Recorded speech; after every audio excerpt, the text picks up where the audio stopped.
नमस्कार साथियों, आपके अपने YouTube चैनल महरिया क्लासेस पर आप सभी लोगों का तहे दिल से हार्दिक अभिनंदन है। आज हम बात करेंगे साथियों, Rajasthan police sub inspector exam जो आपके सामने हुआ था 14 सितंबर 2021 को, जीके का जो प्रश्न पत्र है उसमें आए हुए संविधान की प्रश्न के बारे में हम जो है आज चर्चा करेंगे। यानी कि संविधान के प्रश्नों को लेकर हम बात करेंगे, संविधान के कौन कौन से प्रश्न आए, सीधे तौर पे हम चलते हैं, टू द पॉइंट हम बात करेंगे, फिर हम आगे बढ़ेंगे साथियों।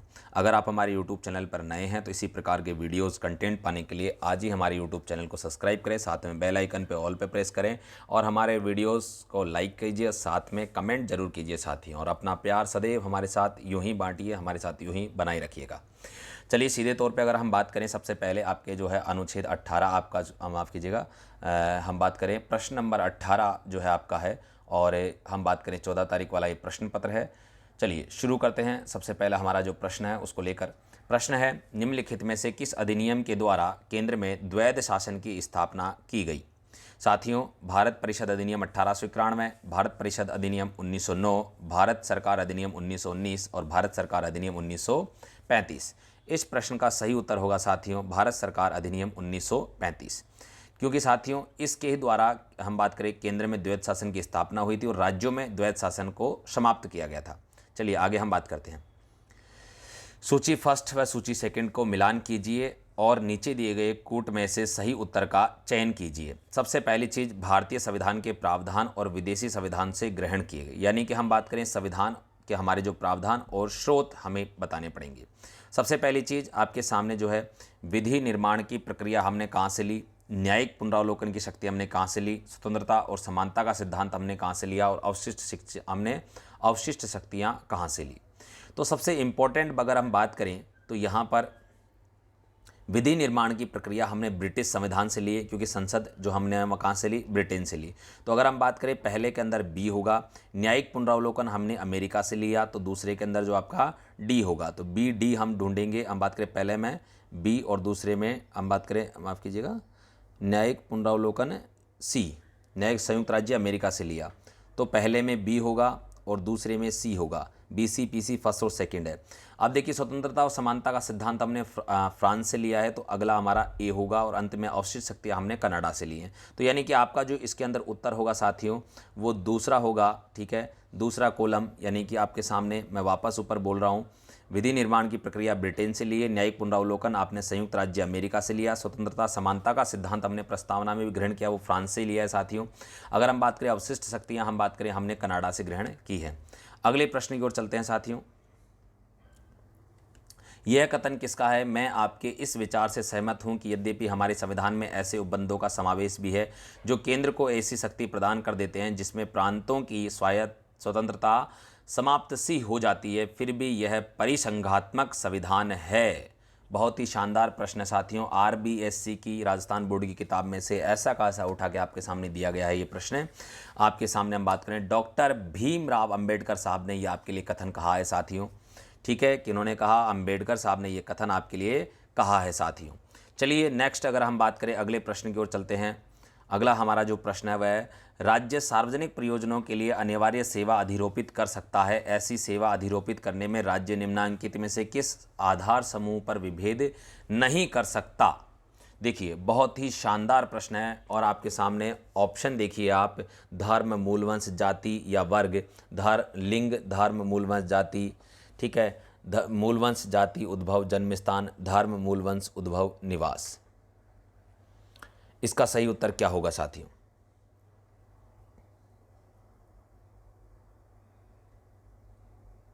देखिए साथियों, राज्य सार्वजनिक प्रयोजनों के लिए अनिवार्य सेवा अधिरोपित करते समय अनुच्छेद आपको मैंने बताया 23(2) में साफ साफ कहा गया है कि राज्य अनिवार्य सेवा अधिरोपित करते समय धर्म, मूलवंश, जाति, वर्ग के आधार पर किसी प्रकार का कोई भेदभाव नहीं करेगा। साथियों अनुच्छेद 15 और 16 दोनों अलग अलग हैं, यहाँ पर इनके हम अलग बात करेंगे, इसके बारे में अलग चीज़ से हम अलग से पढ़ेंगे। आपके सामने अनुच्छेद 23(2) में आपके सामने प्रावधान किया गया है। चलिए नेक्स्ट अगर हम बात करें अगले प्रश्न की ओर बढ़ते हैं। लोकसभा का अध्यक्ष अपना त्यागपत्र किसे संबोधित करेगा? बहुत ही सुंदर प्रश्न है। पहला है ऑप्शन भारत के राष्ट्रपति को, दूसरा भारत के प्रधानमंत्री को, तीसरा भारत के उपराष्ट्रपति को, चौथा लोकसभा के अध्यक्ष को। ठीक है, इसका सही उत्तर है साथियों, भारत के उपराष्ट्रपति को, माफ़ कीजिएगा साथियों, व्यवधान होने के कारण मैं आपको गलत उत्तर बता दिया। हम बात करें लोकसभा के उपाध्यक्ष को, हम बात करें लोकसभा अध्यक्ष अपना त्यागपत्र देते हैं। तो साथियों, लोकसभा अध्यक्ष अपना त्यागपत्र किसे देगा? लोकसभा के उपाध्यक्ष को। अगर हम बात करें अगला प्रश्न, राज्य के किस समूह में द्विसदनात्मक व्यवस्था है? द्विसदनात्मक व्यवस्था है, द्विसदनात्मक व्यवस्थापिका है, यानी कि हम बात करें द्विसदनात्मक अर्थात ऐसे राज्य जहां पर विधानसभा भी और विधान परिषद भी है। अब इन्होंने द्विसदनात्मक देकर इस बात को परिभाषित कर दिया कि ऐसे राज्य बताइए जो विधान परिषद जहां पर है। अब इन्होंने सीधा नहीं पूछकर थोड़ा सा घुमा दिया कि विधान परिषद वाले राज्य हैं। ये बात, ये इस बात का प्रश्न का उत्तर ये है साथियों।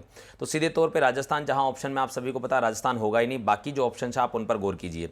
अगर हम बात करें पहला ऑप्शन में राजस्थान है, नहीं होगा। दूसरे ऑप्शन में हम बात करें बिहार, महाराष्ट्र, उत्तर प्रदेश, कर्नाटक, ये हो सकता है। बिहार, उत्तर प्रदेश, आंध्र प्रदेश, गोवा, ये भी नहीं होगा क्योंकि गोवा आ गया इसमें।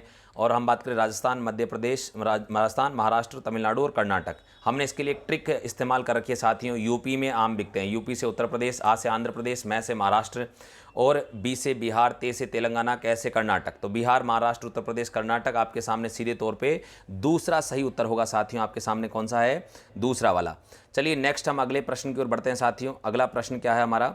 देखिए, भारत के उच्चतम न्यायालय के न्यायाधीश को हटाने के लिए प्रस्ताव पारित करते हैं संसद के निम्न सदन के साधारण बहुमत द्वारा, संसद के उच्च सदन के 2/3 बहुमत द्वारा, प्रत्येक सदन की कुल सदस्य संख्या के बहुमत द्वारा और प्रत्येक सदन की कुल सदस्य संख्या के बहुमत द्वारा और उस सदन में उपस्थित और मतदान देने वाले सदस्यों के 2/3 बहुमत द्वारा।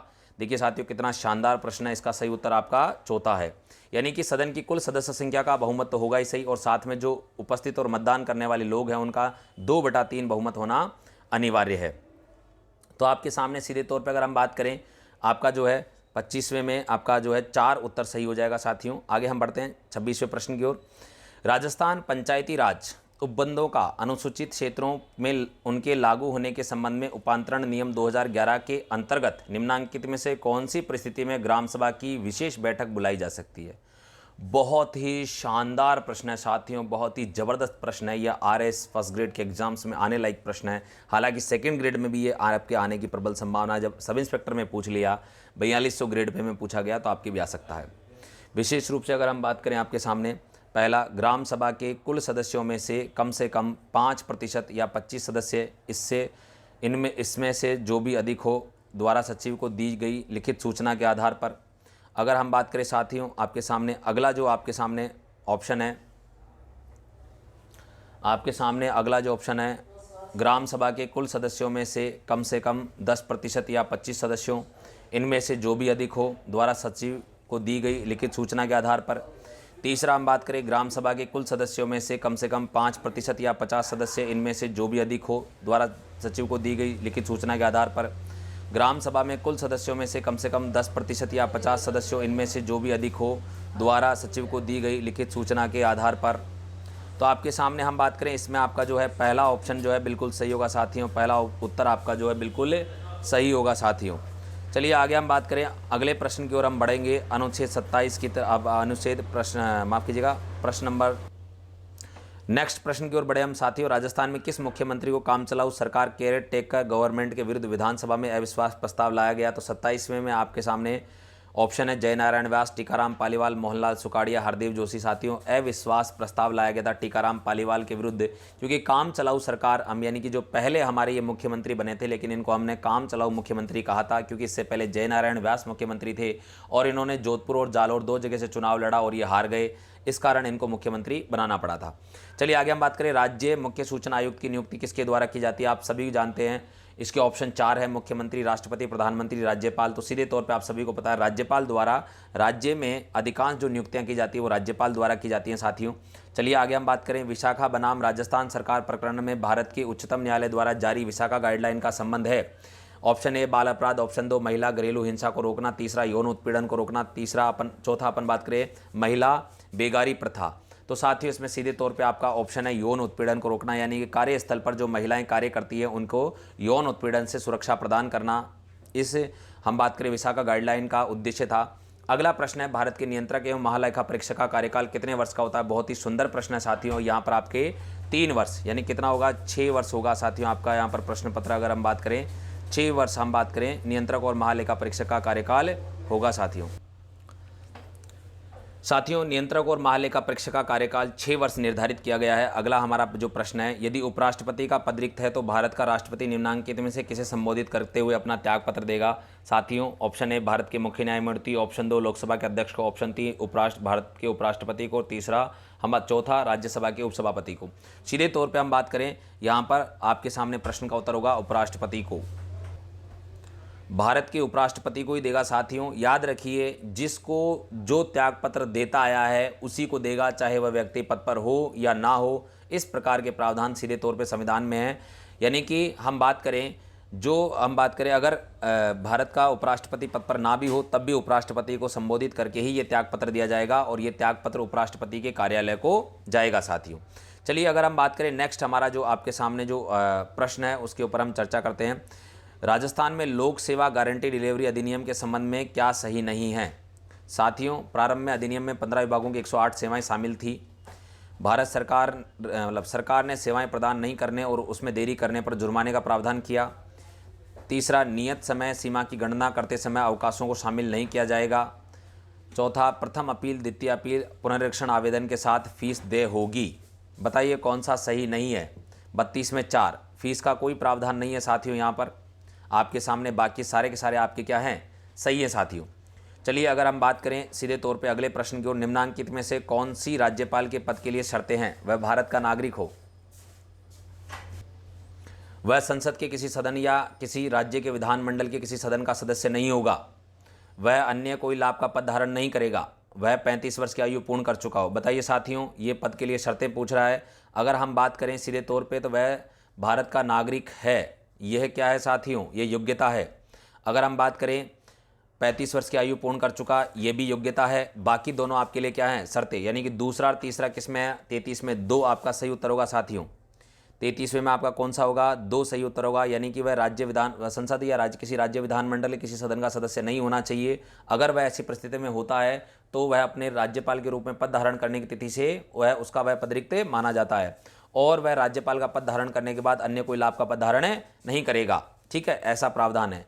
अगर हम बात करें साथियों नेक्स्ट, अगर बात करें अगले प्रश्न की ओर आपके सामने, तो अगला जो अब आपका प्रश्न है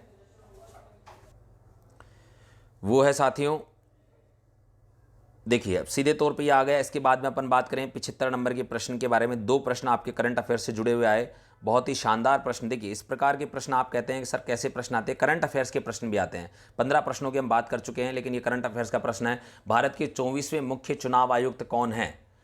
देखिए ये करंट अफेयर्स का प्रश्न आपके सामने 77 नंबर का। बताइए, सुनील अरोड़ा, नसीम जैदी, सुनील चंद्रा, ओम प्रकाश रावत।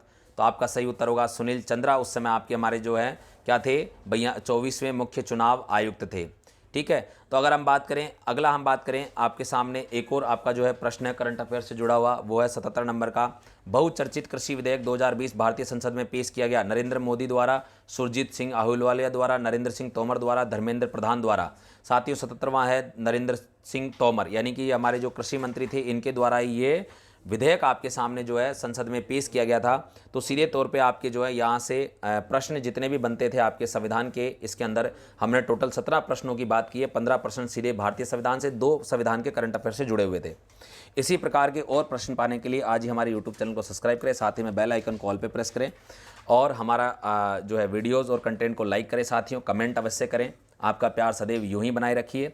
इन प्रश्नों की विस्तृत व्याख्या भी हम आपके लिए लेकर आएंगे। एक जैसे मिलने वाले बहुत सारे प्रश्न बनते हैं, जैसे आपने आज वो प्रश्न पढ़ा था विशेष तौर पे, जैसे मैं आपको बताना चाहूँगा कि आपने जो प्रश्न आपने पढ़ा और विशेष तौर पे जो कहता था कि राज्य अनिवार्य सेवा अधिरोपित करते समय किस आधार पर भेदभाव नहीं करेगा, बहुत ही सुंदर प्रश्न आपके सामने वो पूछा गया था। तो इस प्रकार के जब प्रश्न आपके सामने आते हैं और विकल्प जब आते हैं तो इस प्रकार के प्रश्न और भी बनते हैं। सेम ऐसे ही कुछ प्रावधान हैं जिनको लेकर मैं एक साथ आपके सामने उपस्थित होऊंगा। चलिए लाइव सेशन हम रखेंगे, उसमें मैं आपके लिए बहुत सारे इस प्रकार कंसेप्ट लेकर आऊँगा। तब तक के लिए मैं आप सभी से विदा लेता हूँ। जय हिंद, जय भारत। अगली प्रश्नों की श्रृंखला में एक बार पुनः मिलेंगे, तब तक के लिए आप सभी से विदा लेता हूँ। पुनः एक बार अपना प्यार सम्मान हम बात करें आप यूं ही बनाए रखिएगा।